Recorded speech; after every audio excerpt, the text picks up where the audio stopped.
Thank you very much, Petra, and good morning to everybody. Hopefully everybody's rejuvenated after yesterday and had enough coffee to get us through the morning session. It's quite warm in here today, so I think if during the session anybody needs to stand up, stretch, or do anything to kind of keep focused, please do. It's, I think, somewhat informal in a sense, so we can make the best of that.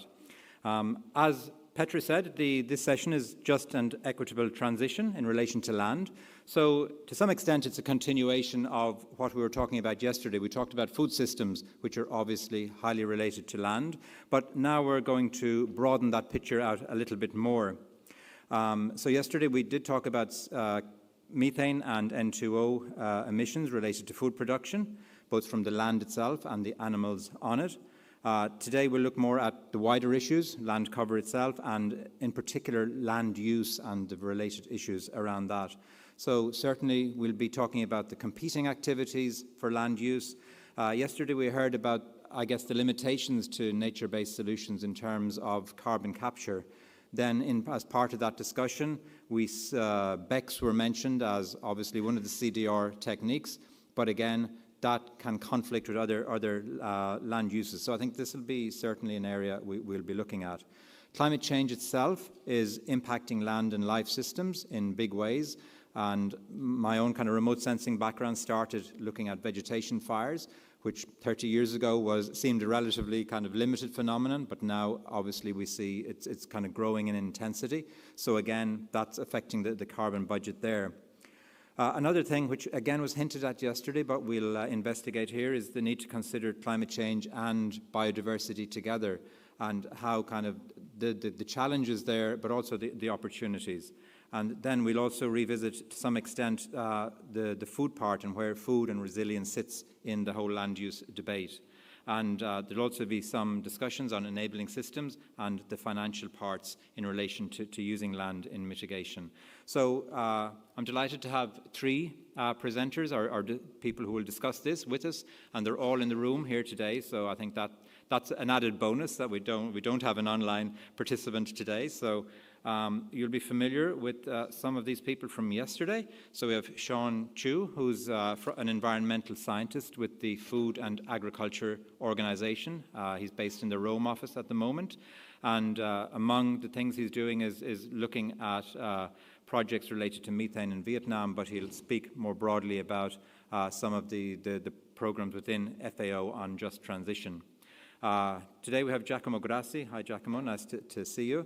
I think you were at another meeting yesterday and couldn't be with us, but Giacomo is a senior scientific officer at the Joint Research Centre of the European Commission. He's based in Ispra in Italy, and Giacomo is an expert on land use change, and also the modelling part of that, and he also sits on the interface between science and policy. And I think that's something it could be interesting to hear about today. We had a lot of discussion yesterday on communications or lack of at the science policy interface. So Giacomo, any words of wisdom around that will be helpful.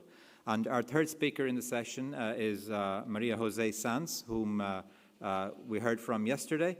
She is the scientific director of the Basque Centre for Climate Change, and she's an expert in land use systems, among others, and she's a contributor to IPCC assessments. And Maria will share her knowledge on land use and also the various issues related to biodiversity, financing issues, and so on. So without further ado, I would like to ask Sean to be our first presenter, and then Giacomo, you'll be second, and Maria third, and then we'll all sit here together and have a discussion. So thank you very much.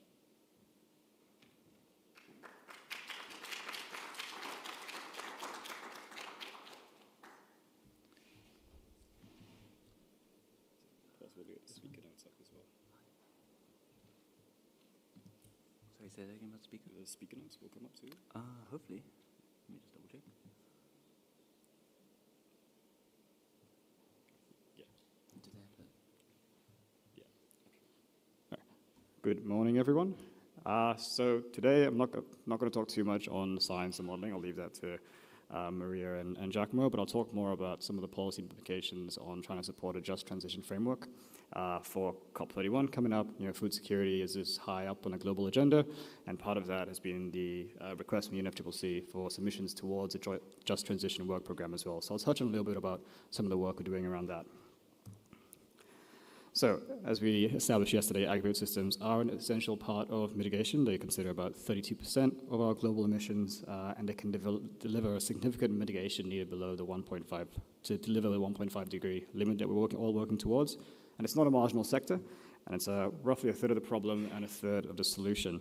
But the solution for that and the potential for that is not held in the first instance by governments or firms or private sectors. It's held in roughly the 1.1 to 1.3 billion people involved in agricultural workforce. Approximately 26 to 40% on the upper end of the global workforce is directly involved and reliant on agri-food systems.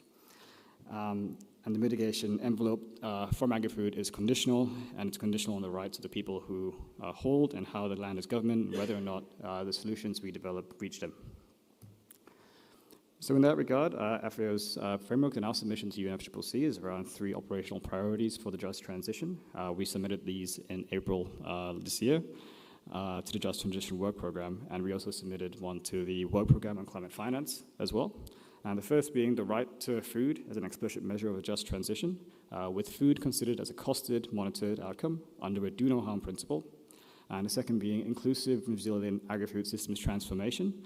And this is the land priority and the land tenure mechanism as well, and it rests on secure tenure, on integrated land governance, and the meaningful participation of key communities.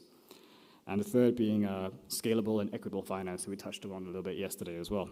And these are all reinforcing. You can't deliver the right food without governing the land appropriately as well, and you can't govern the land without scalable, equitable finance.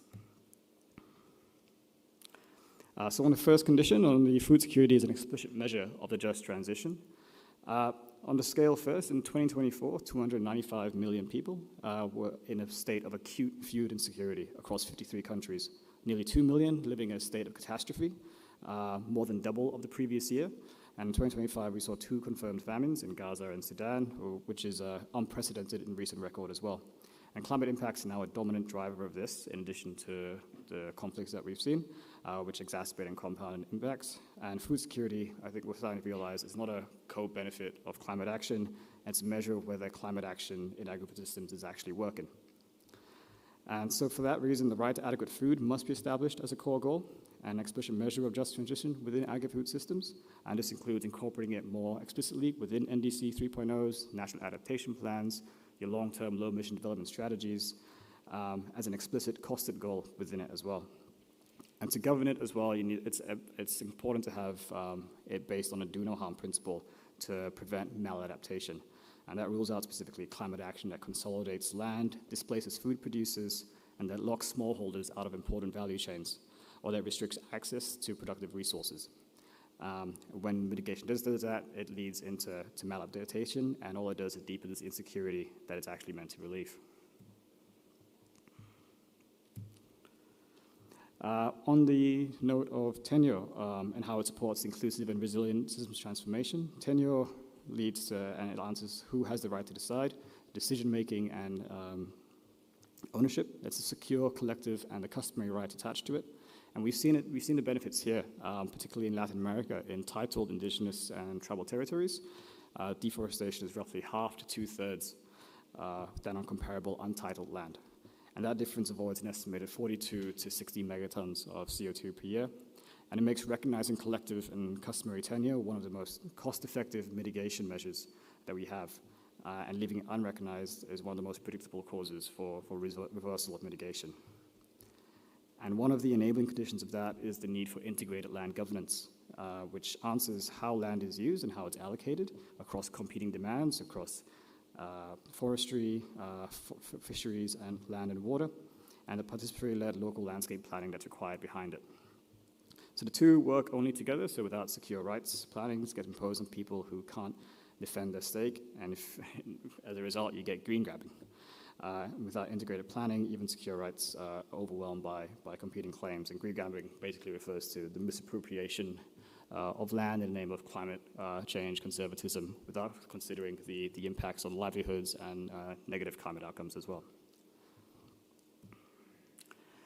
So as a result, there's a need for safeguards as well, which also ties into the second point, inclusive and resilient agri-food transformation. This slide makes the point that even with these structures in place and the governance in place, the design of your interventions still decides whether it helps or whether it harms smallholders. Whether land-based mitigation reinforces food security and biodiversity or reverses it is largely settled at the land use planning stage. And Maria mentioned yesterday that we didn't talk enough about land use planning, so hopefully we can talk a bit more about it today. And the three recurrent vectors that we see on poor safeguards are largely on reforestation, biofuel expansion, some examples, and offset projects. Right? With biofuel expansion, you get issues that takes over food-producing land, offset projects that fence out local communities living in those areas, and reforestation that goes on to land that people are currently occupying as well. So each is a legitimate mitigation action. Each can reproduce inequality as well, where it was meant to address when it's imposed without adequate safeguards. And some of the key safeguards that are proposed within the Just Transition Work Program are the grounding action in binding rights instruments, mandatory free, prior, and informed consent, and again, the do no harm principle, the importance of tenure security against green grabbing, and the shock responsive and social protections that needs to be implemented more explicitly within nationally determined contributions, and equity safeguards for women and youth. And the gender component, I think, is also quite important here. We need to think about developing communities. Approximately 60% of the agricultural labor workforce in developing communities are made up of women, yet they only consider about 15% of landholders as well. So the tenure security and the vulnerability there is quite significant. And then that ties into the third one, which is on finance. We talked a little bit about finance yesterday, but it's also quite an important component of the just transition. Agrisystems, roughly a third of emission problem, yet only take about 4% of climate-related development finance. Of a 12% increase in climate-related development finance, there's only a 1% increase towards agri-food systems. And only 0.8% of that finance actually goes towards smallholder farmers towards unsustainable debt mechanisms. So FAO submission to the Climate Finance Work Program is structured around three main pillars of quantity, which is scaling up public, grant-based, and concessional finance to smallholders, increasing the quality of finance to ensure better equity, of grants and non-debt instruments aligned with NDCs and with national adaptation plans under the do no harm principle, and ensuring access to these mechanisms for small-scale producers, women organizations, cooperatives, and indigenous institutions. So all of these have to be implemented through national policy as well, which is where we have to start having a look at the NDCs and how well they're represented. And there is a significant gap. These are some of the similar stats that I presented yesterday about where the gap sits within NDCs, 99% of pre- and post-production being unaddressed, and in adaptation, only 6% of agri-food national adaptation actions are hazard-specific, and only 14% specifically target smallholders, pastoralists, foresters, and fishermen or fisherwomen, fisherfolk, I suppose to say. And this is another example of that as well. Achieving climate-resilient development is highly resilient on agri-food transitions. To be fair and inclusive, yet fewer than 1/3 of NDCs actually mention the specific vulnerabilities of smallholder farmers, pastoralists, fisherfolk, and forest-dependent people. And despite the vital role that women play in food production that I mentioned earlier, only 17% of NDCs actually acknowledge the disproportionate climate burden that falls onto them. And the key elements of a just transition, such as the social protection, decent work, and economic inclusion, only appear in fewer than 20% of national NDCs. Without a strong focus on equity and climate action, the climate action then risks reinforcing the inequalities rather than actually addressing them. This is also another similar slide showing the finance gap that's available between the projected finance needed to sustain climate action and what's been estimated at the NDC level. The story here is basically that the finance falls short. The plans meant to mobilize it understate what is actually needed, and countries are undercosting the agri-food transformation in their own NDCs by quite a significant margin, and the flows that have to rise many times over in order to meet the top-down modeled estimations. And a gap of this scale can't be closed by just public finance alone, and requires quite a significant amount of public-private partnerships as well, and private investment. And this is where the current generation of NDCs is lacking from our NDC 3.0 rapid analysis. We're hoping to have a more updated assessment of that come to the end of the year, but from what we could tell by the end of last year, this is the current state of the consideration of finance within NDC 3.0. Most recognize that private sectors have a role in delivery, but few actually translate that into an enabling environment with clear policy signals and specific entry points where private capital can actually be put to work. In forests and livestock, grasslands, and other agri-food system areas, there's a lack of a clear and more detailed policy signal. And there's opportunity for, as we review the NDCs and we support the NDC implementation, there's opportunity to use the new NDCs as a basis for mobilizing finance and investment as well. So this is just some of the support streams that FAO provides towards the NDC's development. NDCs, the concept around this is to ensure that the NDCs are rooted in a whole society planning process and they incentivize the just transition through the facilitation of multi-stakeholder engagement and the formulation of inclusive and equitable climate finance. And much of this includes embedding risk transfer mechanisms, gender transformative approaches, and social protection into the NDCs to enable a more people-centered climate approach and avoid maladaptive outcomes. And yeah. So to sum it all up, this is not an exhaustive list, but it's some of the key ones to consider about the just transition, especially for land tenure. And so to sum it up, it's basically the technical guidance and capacity building for integrated agri-food systems into NDCs and low-emission development strategies. There's a series of initiatives supporting that, including the SCALA program, a variety of risk toolbox, and FAO, UNDP, National Adaptation Plan technical guidelines for developing these plans. The integration of social protection into climate action, which considers universal and shock-responsive and climate adaptive measures for smallholder farmers, small-scale fishers, and agri-food workers. So currently only about 30% of global NDCs actually reference social protection into their agri-food climate strategies. Ocean-inclusive approaches. I know this is a land session, but there is a need to be more integrative with how we consider it as well, and in land governance. That recognizes small-scale fishers, agricultural workers, and coastal communities as key actors within just transition, with finance measures that strengthen livelihoods and participation within the governments. And very importantly, as well as locally led implementation with the meaningful participation of pastoralists and smallholder farmers. Tenure security mechanisms, as I said, guided by tenure guidelines under the UN Declaration on Rights of Indigenous People and also of impoverished persons.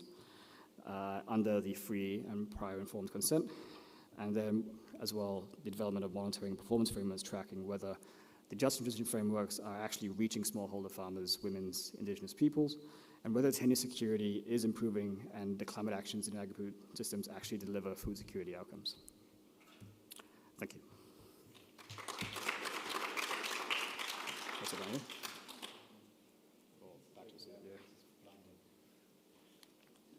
It's kind of strong lights here, so I think it's better if the speakers sit there until we start the discussion. So thanks very much, Sean, for that. And I think you've kind of really addressed the topic here of the just transition, and there's certainly a lot of tough issues to be addressed there. So I'm interested in the discussion to hear also maybe some concrete examples of where things are working. You gave an example there of South America and how land tenure issues have been addressed, and I'd be curious to know a bit more about that. But let's move on. Our next speaker is Giacomo Grassi from the Joint Research Centre. So, Giacomo.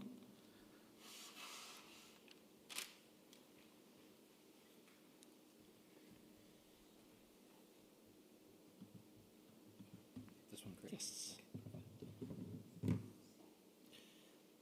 Good morning, everybody. Thanks for inviting me. So we move to another slightly different topic, another scale. This morning I will focus more on land use at the EU level, leaving some discussion of the land use emission gap at global level for the afternoon discussion. And the topic is about managing trade-off, especially on the forest sector. This is the EU climate emission target for the coming decades. I think most of you is already well aware of that. We are now minus 40% compared to 1990, And you see the land use change in forestry sit on the bottom part of this graph with negative number, because they absorb about 7-8% of current total EU emissions. But it's expected to increase in importance in the future the more we get closer to net zero. And actually in 2050 is expected to offset, to compensate most of the remaining hard-to-abate emissions. So where do we stand toward the 2030 objective for the land use target? So you see that the green one, the blue line is the net LULUCF sink. That shows a significant decline in the coming years. The green one is forest and represent the bulk of the emission removals.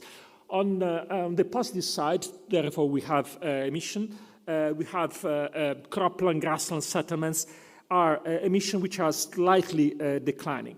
But you see that the trend in the whole LULUCF is mainly the main contributor is forest. Compared to the 2030 target, the 2030 target for the European Union is set as an additional net removal of 42 million tons compared to the average 2016-18. And we are not there yet, and to reach the target, we should improve significantly the removal from current level. There is another aspect to be considered. These are the data from the greenhouse gas inventories of several years, starting from 2020 to 2025, and the last one, 2026. There are significant recalculations. So these are the net LULUCF removals. You see that compared to the 2020 greenhouse gas inventory, which has been used to set the target for 2030, the sink has become greater for the historical period, but then the decline in coming years became more evident. So in the last 5-6 years, the sink has almost half compared to the previous decades.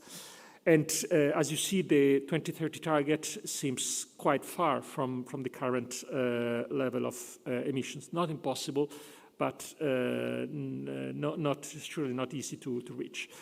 Having given this picture, the key importance for policymakers is to understand what is causing this sink, the carbon sink to decline.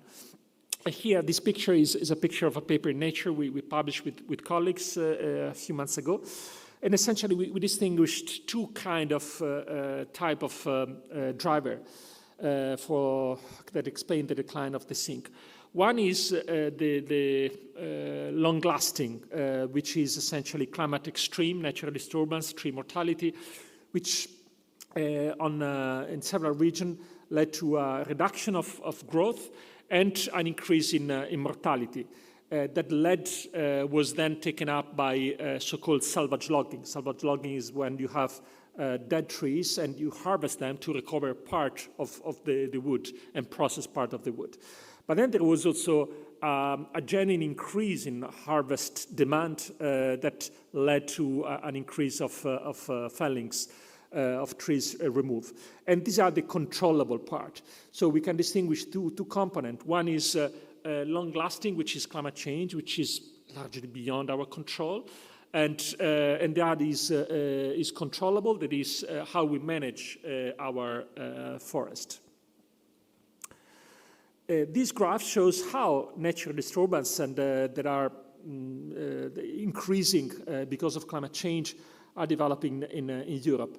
And you see the most important of these disturbance was wind that caused nearly half of the damage. The damage here is measured in terms of amount of cubic meter that has been damaged, cubic meter of wood that has been damaged, amount of biomass that has been damaged, followed by fires and bark beetles. And especially bark beetles had a massive increase in after 2018, after mild winters and years of drought. that led to devastating attack in Central Europe, in Czech Republic and Germany especially. And you see that the trend is increasing, the trend of these disturbances. So how it is possible? Is it possible to reverse the trend? And again, in that paper, we made some consideration for these two classes of drivers: the controllable one, the management essentially, and the long-lasting one, which is more difficult to control, which is climate change and extreme event. On the solution side, of course, managing harvest, and I will explain later, the managing through the management you can to a large extent regulate the amount of carbon that remains in the forest, that is exported to wood products or eventually returns in the atmosphere. But there are a number of aspects to consider, including socio-economic impact, because if you say, okay, in the short term, the most effective way to increase the sink is to reduce the harvest, but it leads to a socio-economic impact, of course, including on employment. And then the question is also these impacts develop in a different way in the short and the medium term. And will come up later in the following slides. On the long lasting, we first need to understand better, which is the possible future impact of climate extreme on forest, including the role of biodiversity, and including the role that management may have in boosting forest resilience. It is quite clear that resilience or enhancing the capacity of forest to absorb and react to climate extreme may be, at least in part, regulated by management promoting species diversity, more adapted species, and structural diversity. It is important when speaking about the role of forest in mitigating climate change to understand which are the mitigation options that policymakers have. And for that reason, I think we need to think in a system perspective, not focus on the sink itself, not focusing only on the carbon that can be accumulated on forest. This is one option, but there are other options.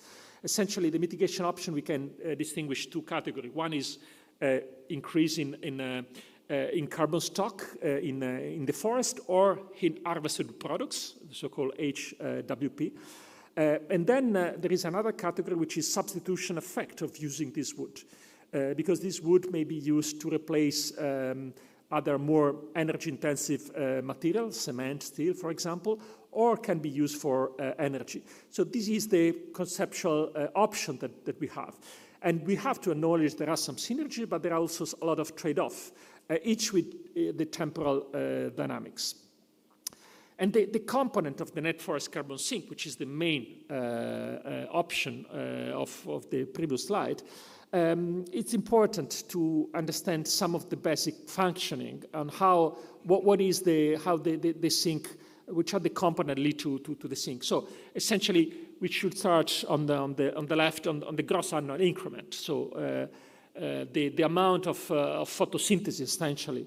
A part of that is lost immediately as natural disturbances, is completely natural, that one. So we live with a net annual increment.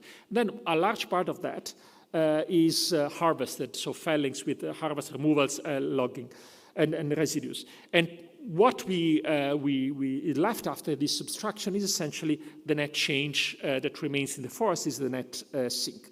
Nowadays, in the last years, these numbers have already changed, because photosynthesis, the net growth, has been impacted in some region, natural disturbance has increased in some region, and fellings, the amount of wood that has been removed from forest, also has increased. So the blue box has essentially shrinked in the incoming years. If one wants to maximize the sink in living biomass, then you should promote the growth of forest, which is not something that you can easily change in the short term, or you can decrease natural disturbance, which again is very much affected by climate, so not directly controlled by us. And you can work on fellings, and this is something that it's under our control. But trade-off exists, because if you increase harvest, We increase the amount of wood that goes in harvested products and substitution effects, but we reduce the sink in the short, medium term. In the forestry world, when we mean short, medium term, we don't mean months or years, but we mean a few decades. And often the time frame, time horizon of forest is something that clashes with the policy agenda and policy plan. If, on the other side, we reduce harvest, we increase the sink in the short, medium term, a few decades, but we could lead to a lower forest growth in the medium, long term. So it's, the question is, should we harvest more or less? Really much depend on the time horizon. It's not only a matter of the total amount of wood, but also amount of quality of wood. What do you do with with this wood? Do you use it for bioenergy or use for material substitution? It matters a lot. Some concluding thoughts. I think that the current challenges in using the land use and specifically forest in the current policy, climate policy in the European Union include a number of challenges, which is, first of all, uncertain sink. We have to acknowledge this uncertainty, live with that to some extent. This uncertainty is somehow inherent in the system. I think that the forest itself is a system that we can investigate with, of course, science. But if you look at the forest together with the economic and the climate system, you are close to a complex system. And complex systems are inherently uncertain. As I showed in one of the slides, there are frequent recalculation on member states, which create a lot of frustration in policymakers, because you make a plan and the year after, a country recalculate completely its inventory, increasing or decreasing the sink. This is to largely part to also slow progress on monitoring, reporting, and verification. Then we have we had unprecedented climate impact in the last 6-7 years. In some region, we always had the impression that we controlled the steering wheel. We could control through management the amount of carbon that remained in the forest and was exported elsewhere. While in some region, the steering wheel was taken up by climate change. And then there is an issue of policy coherence between the LULUCF policy and bioeconomy. Bioeconomy is now an area where the Commission is rightly investing a lot. And elements to consider in future policy framework is that we need to improve our MRV system, so our measurement, especially on timeliness. We need to use more remote sensing data to have more timely estimates. We cannot recalculate every 5 years completely our time series. We need to come up with more stable estimates. Increased policy coherence means a knowledge trade-off within a system perspective and maximize the sum of all mitigation options. And then prioritize climate resilience. Resilient forests will ensure stronger sink and more wood. And I conclude with this concept of resilience, which is really the take-home message of my presentation. And the analogy is a blanket pulling.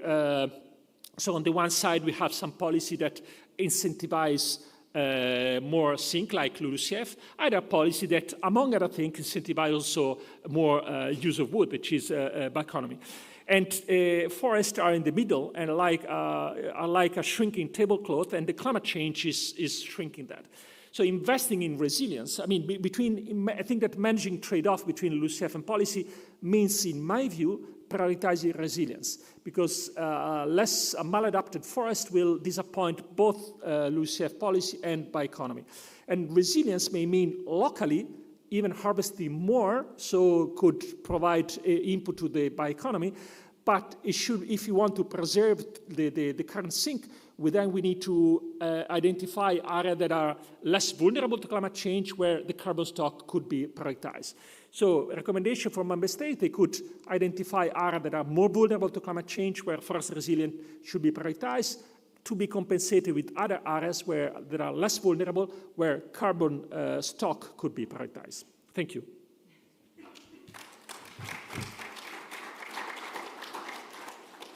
Thanks very much, Giacomo. I think he's given us a lot of food for thought around how we manage forests, at least here in Europe, and I'm sure some of that is also transferable to other areas. And maybe when we have a discussion, Sean can give us some examples from other parts of the world on this as well. Our last speaker for the moment is Maria Jose Sanz from the Basque Center for Climate Change. So, Maria, I think you're going to talk about some wider issues on land use as well. So, please, the floor is yours. Thank you.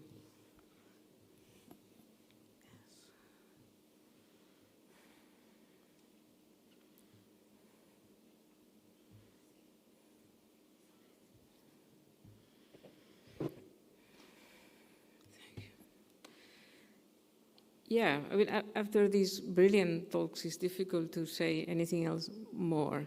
But I have to say that I am quite happy to hear that resilience is an important issue for forests after being fighting for that since the fourth assessment report of the IPCC. If you dig into the chapter of forest there, you can find a sentence there that took us, or took me at least, a very hard time to introduce. I mean, it was foreseen that the forests and the land systems will be impacted by climate change, right?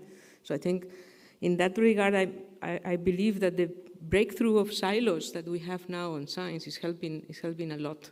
And I think the Giacomo presentation is an illustration of that.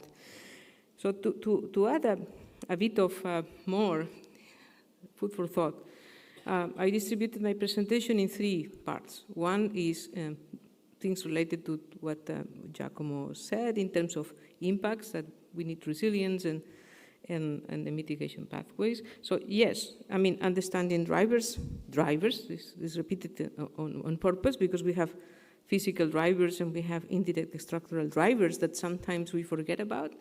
So obviously deforestation, agriculture expansion, infrastructure development, the disturbance regimes being changed are driving the emissions and sinks. This was very clear also in Europe from Giacomo presentation.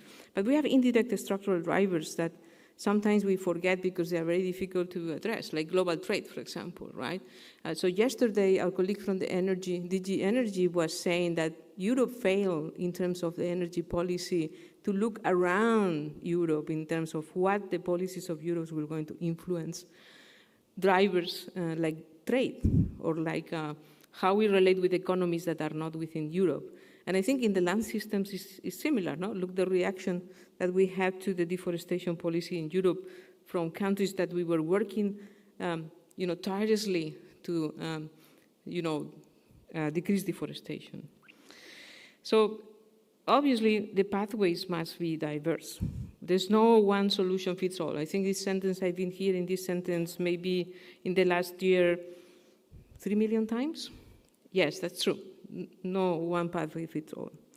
So if drivers change from very, very basic economics like farming, subsistence farming in developing countries to very intense commercial agriculture, I think we have to translate the lessons that we learn in developed countries in terms of how we intensify agriculture and how this was influenced our population in terms also of how injustice was distributed, not only in developing economies, but also in developed economies. And this is actually one of the challenges we have today within our developed countries.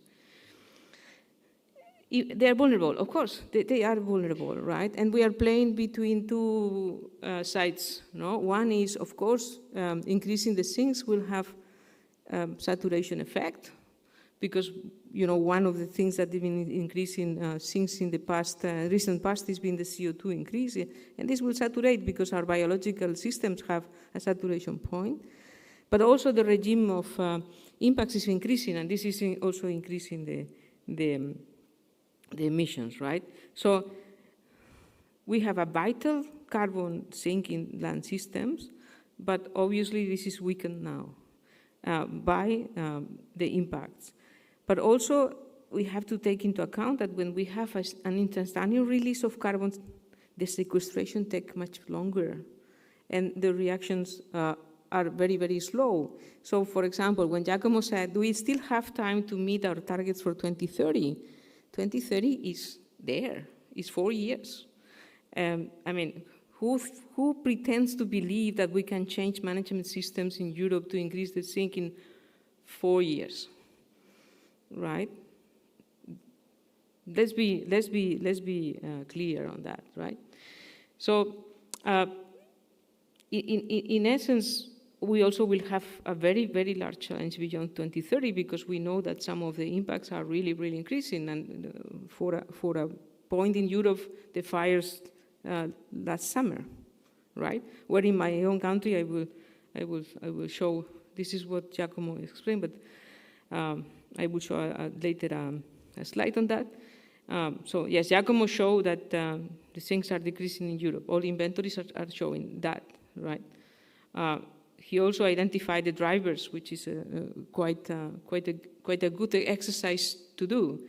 I guess what is missing is the external drivers that we also have to take into account when we will change our management systems in Europe. If we want to change towards harvest food products, we need to think on where the market will be. It will be the market internal of the EU, will be market external, with whom we are competing, and how we will create this niche. So I think adding to what the Giacomo presentation was in the Europe side, we also need to think about how we will have to relate with external European environments.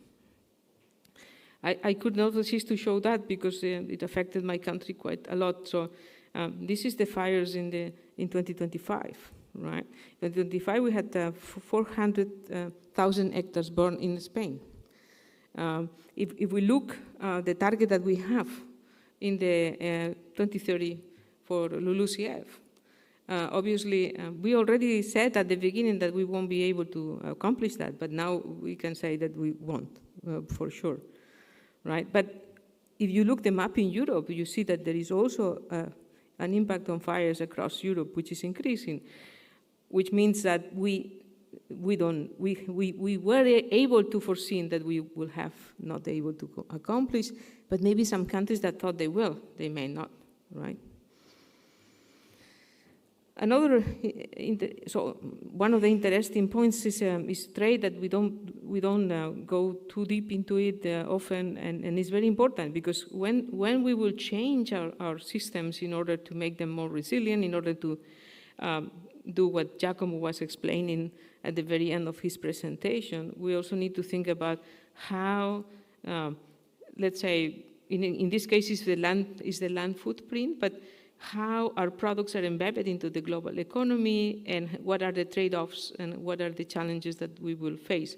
And here what you see is that the main direction of embodied land flow is from developing to developed countries, which basically means that we will get cheap products basically competing with our potentially more expensive products. So it may not be that easy to change into a bioeconomy system that or at least fast enough, no? So, in essence, to prevent international trade flow from worsening regional inequalities and spreading environmental impacts is important. And concerted efforts on improving land use efficiency and conserving carbon stocks are alternative pathways, but those has to be considered collectively. So, because probably if you take that direction alone, basically, either way, you don't have an impact, or you are, challenged by the others. So it's important to look very carefully on how the flow trades are being evolving. And if you look, I don't have the data here, but if you look how the embodied land in the trade of China is being changing, the footprint of China is being multiplied by 100 in the last 20 years. So they are really having income into their country. So their demand has been increasing, and it's been impacting on how much land globally they are impacting. And this is very important because this is competing with what probably we will have or we would like to do as well. Yes, I mean, Giacomo was also pointing out that we have to prioritize what are the objectives in terms of what we want to do in land. And sometimes, obviously, these things are not. But we need to approach it in a more holistic manner. And we have to look into the benefits. We have also to look into what safeguards we are addressing with it. And in Europe, in many regions in Europe, in particular in the Mediterranean, what the conclusion is that we have to prioritize enhancing resilience of our forests, but also enhancing resilience of our food systems to ensure food security. So this is a scheme that was like out of Duli in 2024, where you can sort of see what options we have, and then to see them in the lens of integrity of the ecosystems, but also look what benefits we get and so on. And these more holistic approaches are needed, and they are needed to be used in a coherent manner across the scales, because that's another problem.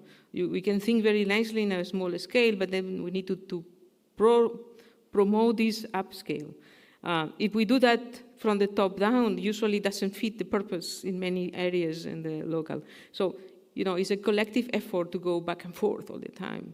And this obviously is a lot of work. So we usually try to find the easiest way to do things. To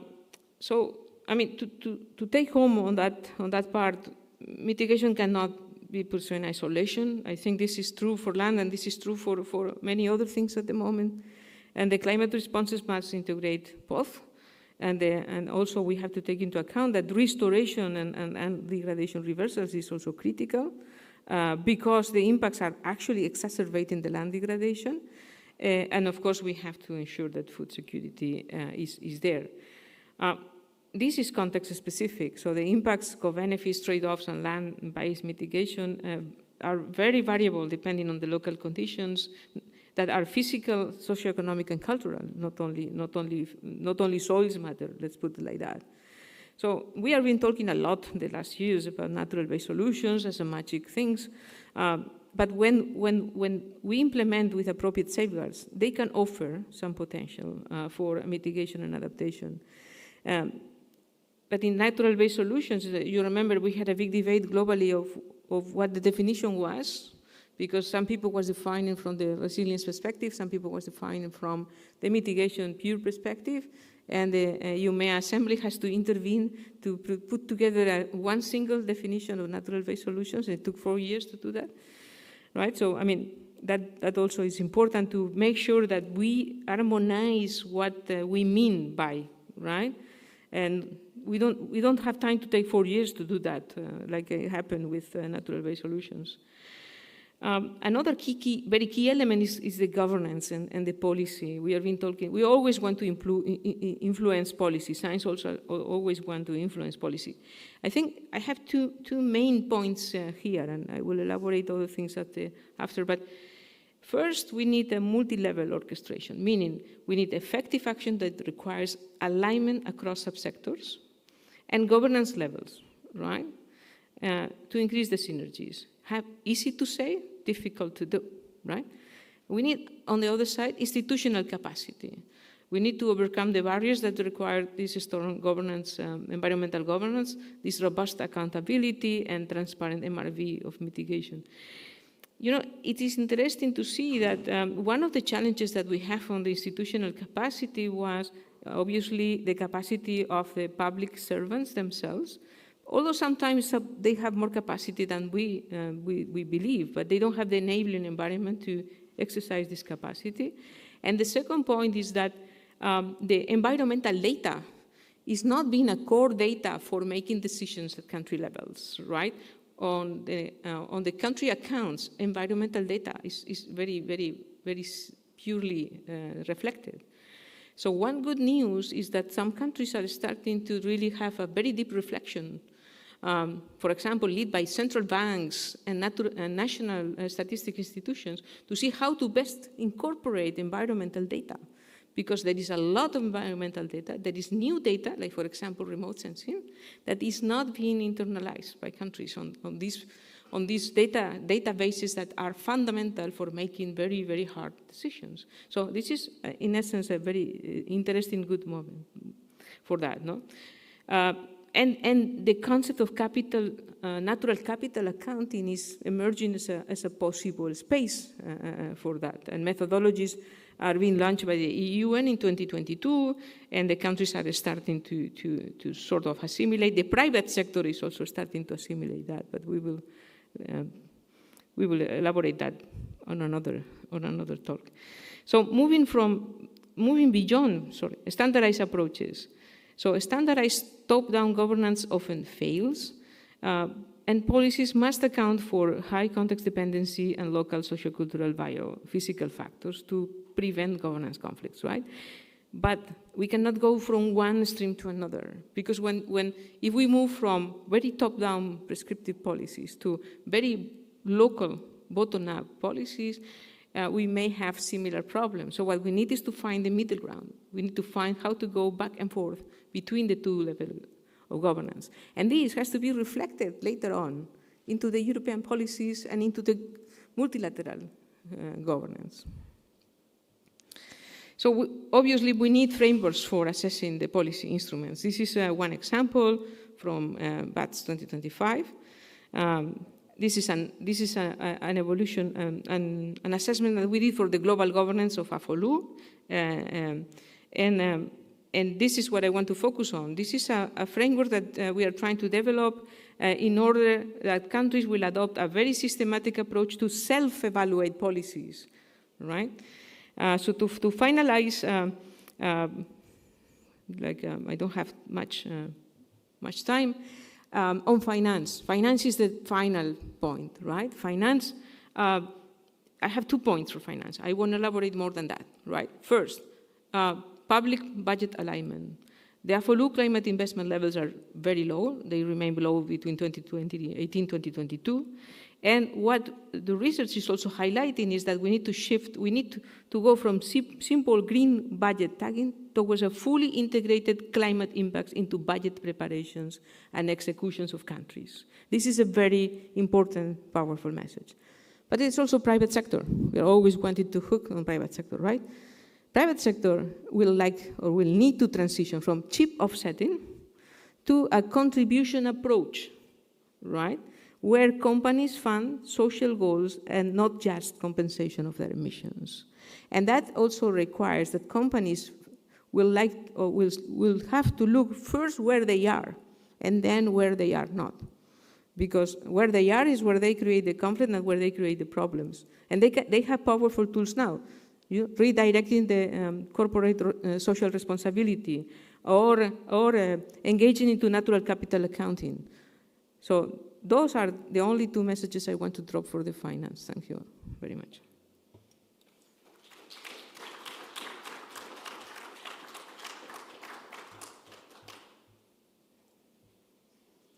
Can we ask Sean and Giacomo and Maria to join us up here?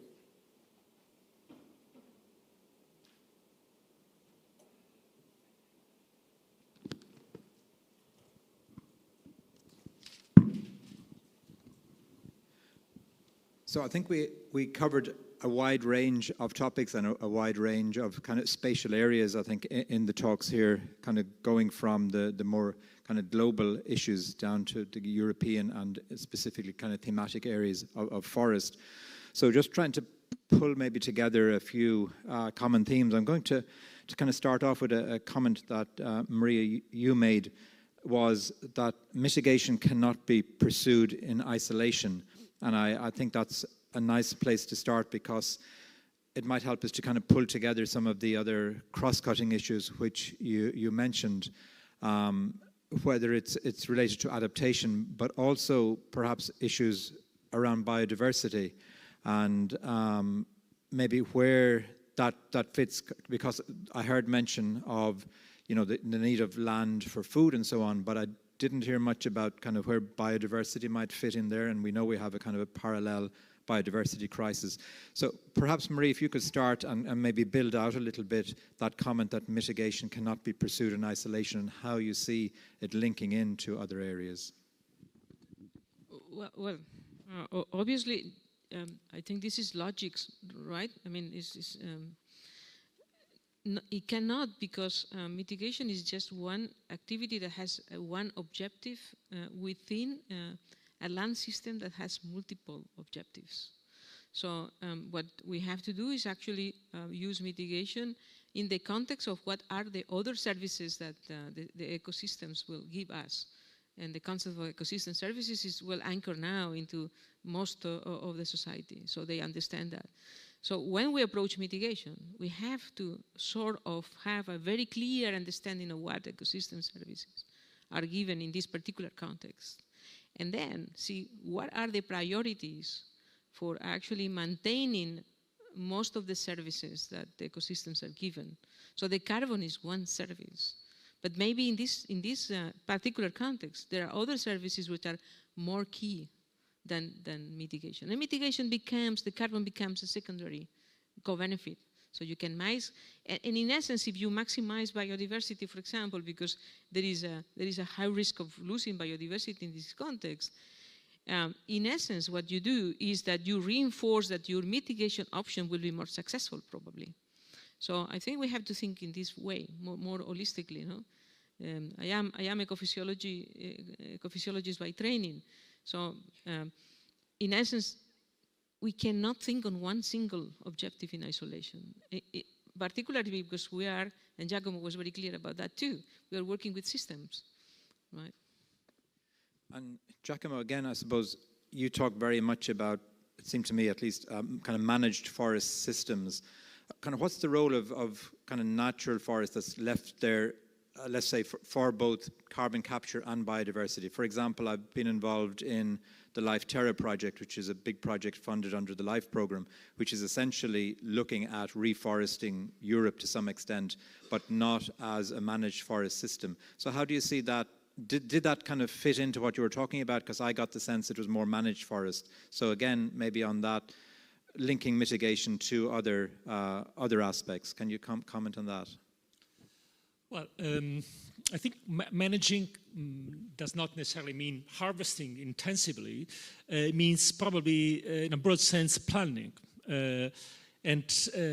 Planning the use of the future of natural resource may mean harvesting more in some cases, or harvesting less in other cases. It could simply help to maximize the ecosystem service we want from a given ecosystem. So even in some specific case, leaving nature to evolve naturally can be a choice that comes from a management choice, let's say. Then there are no solutions that fit all. So these kind of decisions have to be done very much at local level, trying to have as holistic view as possible, as Maria clearly said.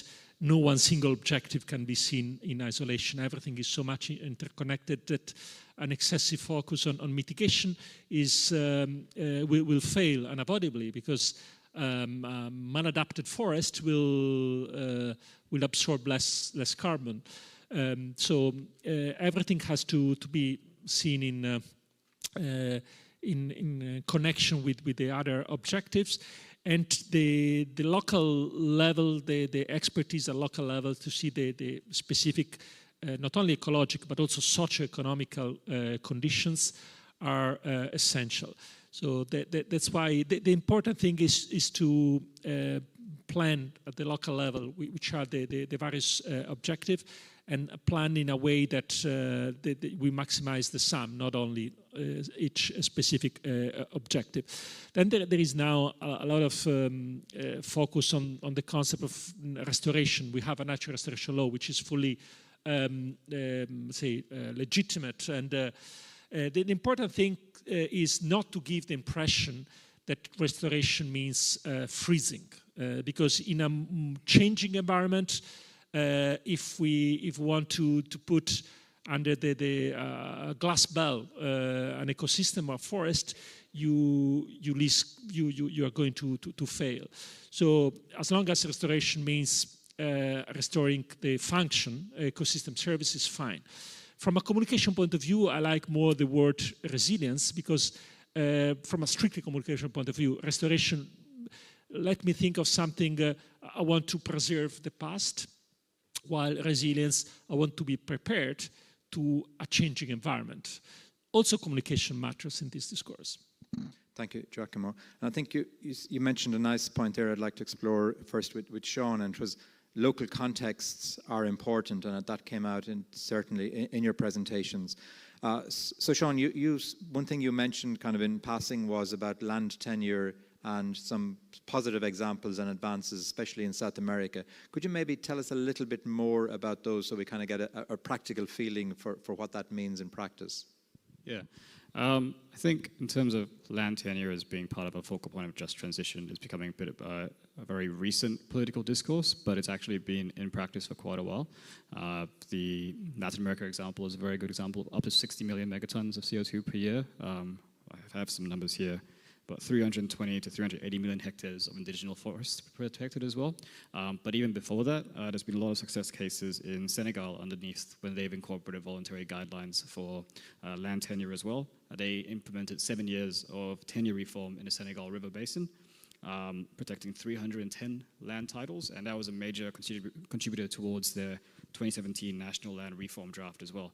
So an early adopter of land tenure that's led to a lot of security as well across 5 municipalities. At the local or community level, there's a variety of strategies in place. FAO's got our own Farmer Field School, which is a community-led implementation practice to support climate adaptive and climate resilient mitigation transitions for farmers as well, and not just FAO, but other development organizations and other locally led national organizations are bridging the implementation gap between the local implementation and the upper level policy as well. So I think there's quite a few success cases, but I think for every success case, there's 10 cases of poor land tenure as well. So there's a significant need for, I think, a greater transition there. Okay. And Maria, you also earlier when we were talking, you talked about kind of working with local level groups, and that, you know, it takes a lot of effort, but that often it is successful, but you have to put the effort in to bring people on board. Can you perhaps tell us a little bit more about your experiences working with, let's say, at that community level?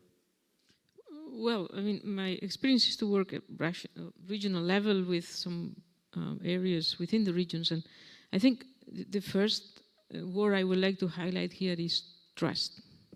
Yeah, you need to do that with creating a trustful relationship. Why sometimes from the scientific perspective we fail on that is because we use these cases as experimental laboratories.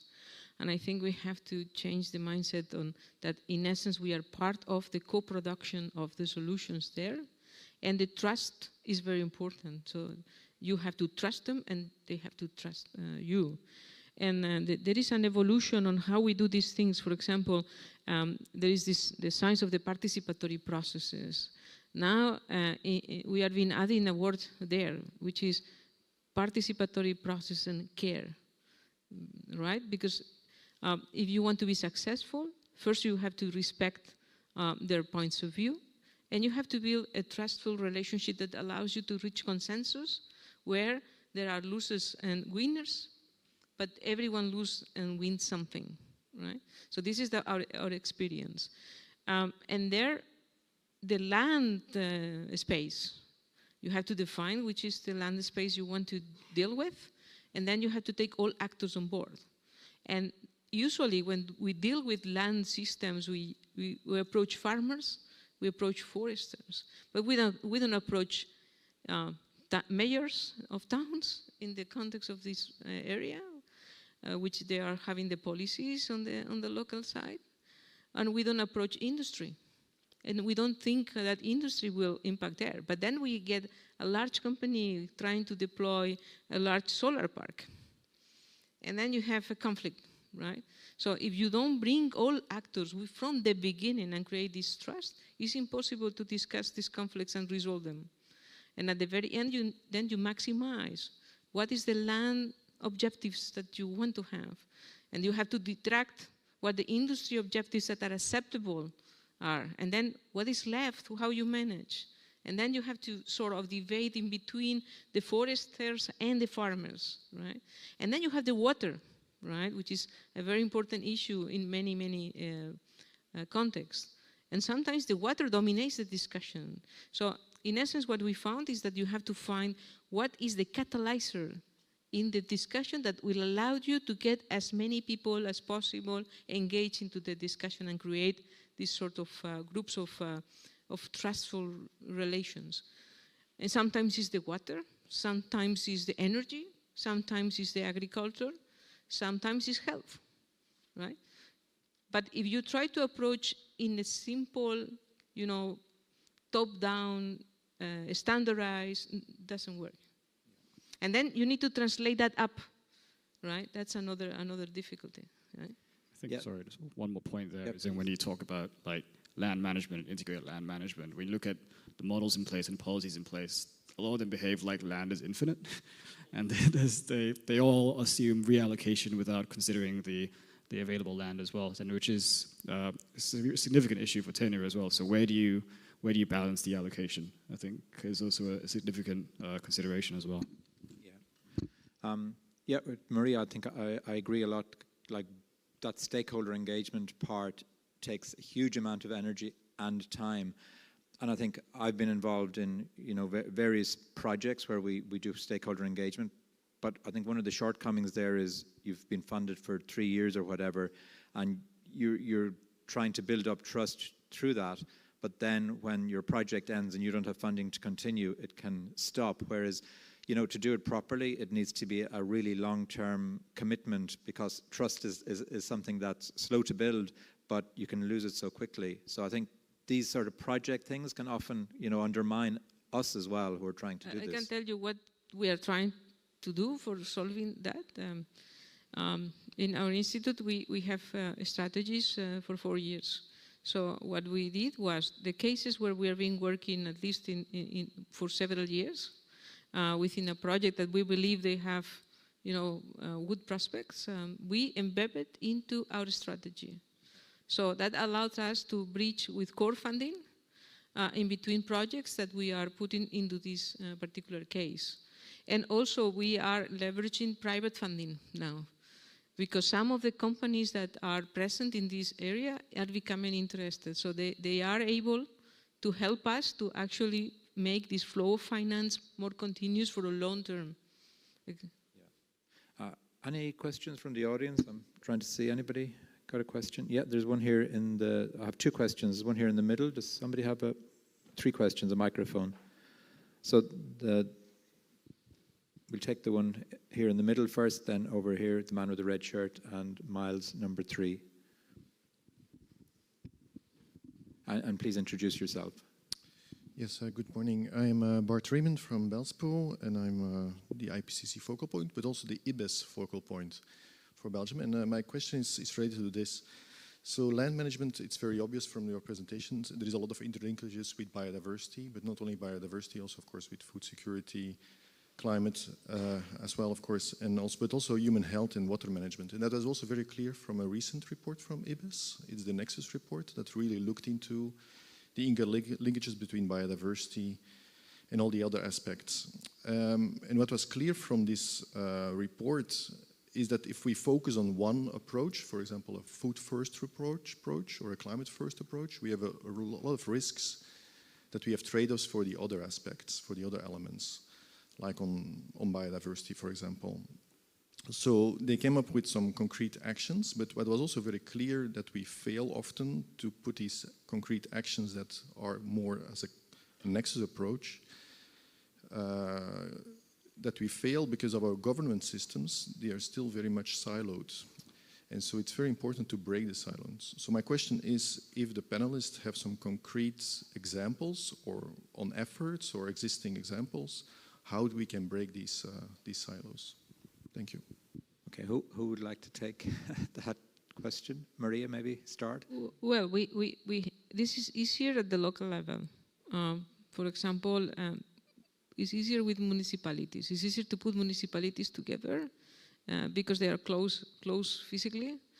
It is also possible, and we experimented good examples where you can link that with the regional governance levels, right? The more tricky part is how you make this link to the national. So as soon as you increase the scale, what you are saying becomes more difficult, right?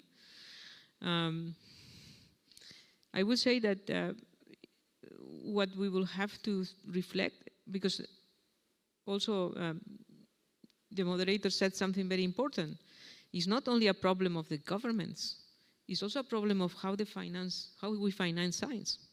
Because if we will have possibilities to finance these long-term approaches, we will have more evidence, more scientific evidence to show of co-production with them, that this is the right direction and the silos have to be break. And this could be used for actually go up into the governance levels.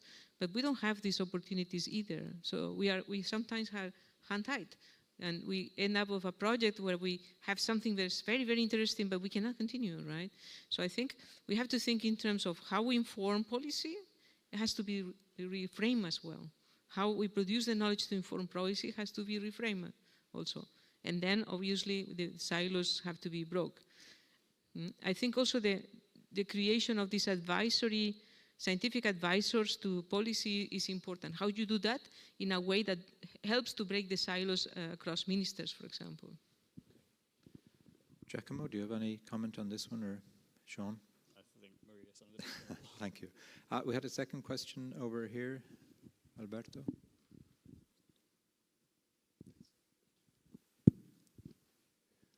Good morning, Quentin Lejeune, DG Climat and Free University of Brussels. So we heard the world resilience quite a bit from the second and third speaker.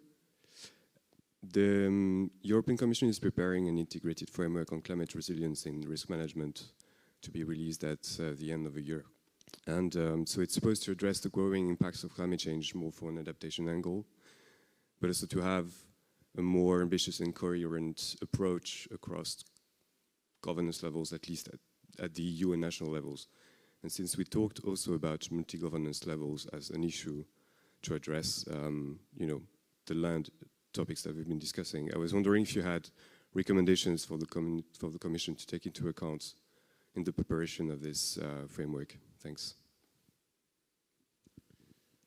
Yes, as I tried to say is, on the one side, don't be afraid of acknowledging that there are synergies, but also trade-offs.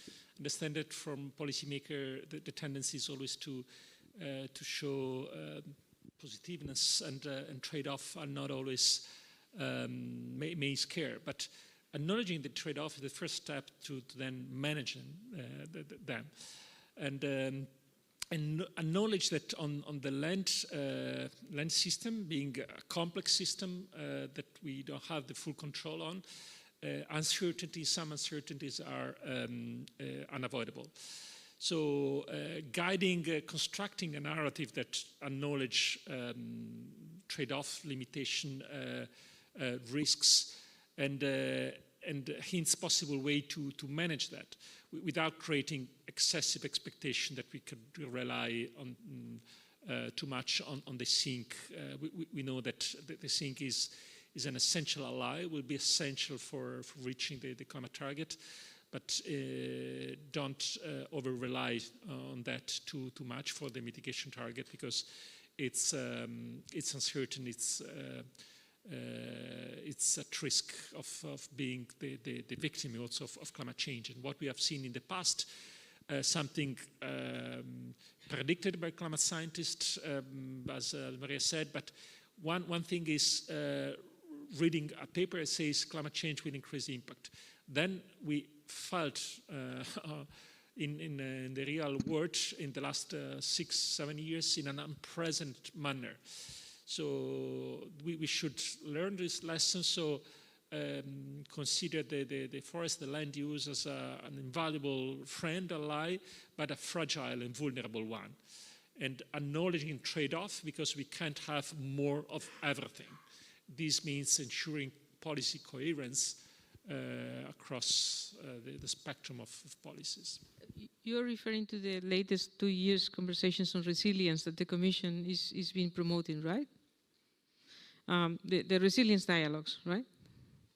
The resilience dialogues that the Commission, the one was on resilience and now is one ongoing on how to finance, that it will end by the end of this year. Is this what you refer to? Exactly. Well, I think there is my recommendation is that first of all, when we talk about resilience, we also are sort of acknowledging that there is going to be an impact that will generate a disruption, right? So I think one of my recommendations is to bring together as soon as possible the climate community with the disaster risk management community to talk. And because it's a risk that the climate community will start entering into the topics that the management risk community knows very well and reinventing wells. So I think it's very, very important to bring the communities right now together and work together. The UN Commission for Disaster Risk Management is reframing how we will address disaster risk management in the future. Of course, they also deal with other disasters that are not climate disasters. But what basically they are indicating is that we cannot think in pre-disaster, during disaster, and post-disaster. Now the dynamics is that we have always into a disaster, so we are during. And also this community is reframing the way they are working. And it's now when they have to be together to discuss that and bring the climate disasters into this broader context. This is my first consideration. My second consideration is that the insurance sector is being very active in the latest years on how to deal with the climate impacts. And it's been catalyzing actually that the private sector is being more worried about impacts than it was before.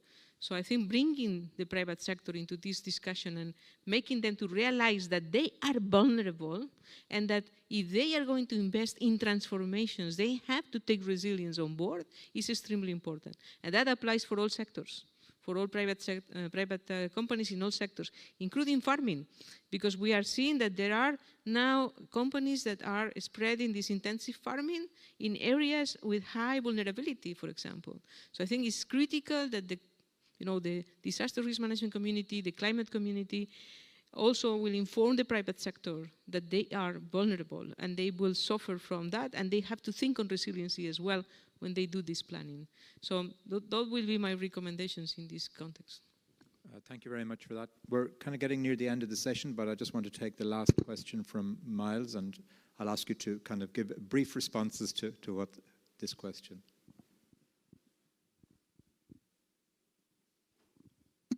It's a nice, simple question.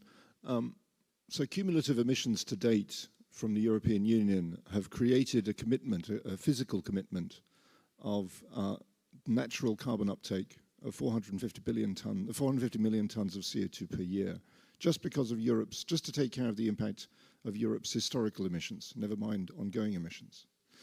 And yet we see in Europe's climate plan in 2050, we will be using all of our land use sink to compensate for ongoing hard-to-abate emissions, which implies that Europe is relying on the rest of the world to maintain natural carbon sinks to compensate for the impacts of Europe's historical emissions. The UK is doing exactly the same thing, by the way, but I'm just giving locally relevant examples here.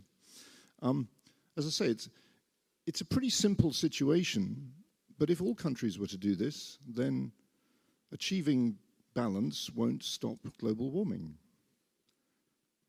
What are we going to do about this?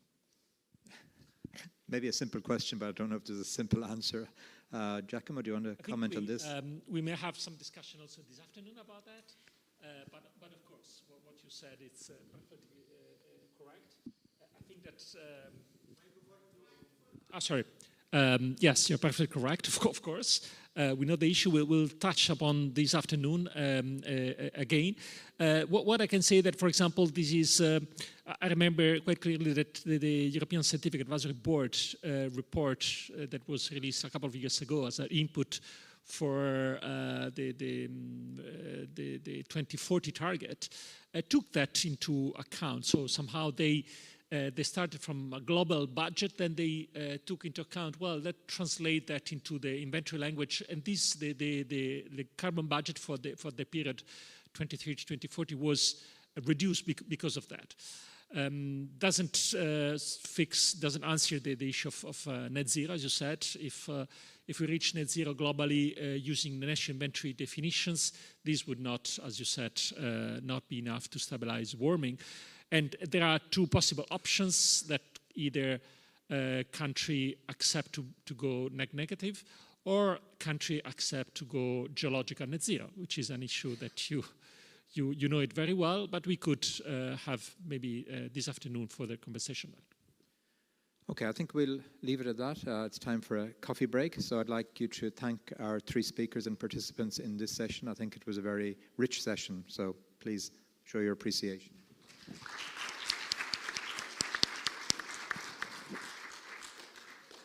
And Petra, maybe you can tell us how long we have on the coffee break. Thanks a lot, Ned. Excellent sharing of the session. And the coffee break a little bit shorter, let's say 20 minutes. So we come back just shortly after 11. Thanks a lot. And the discussion that Giacomo said is not in the afternoon, but just now. Then. Great. See you there.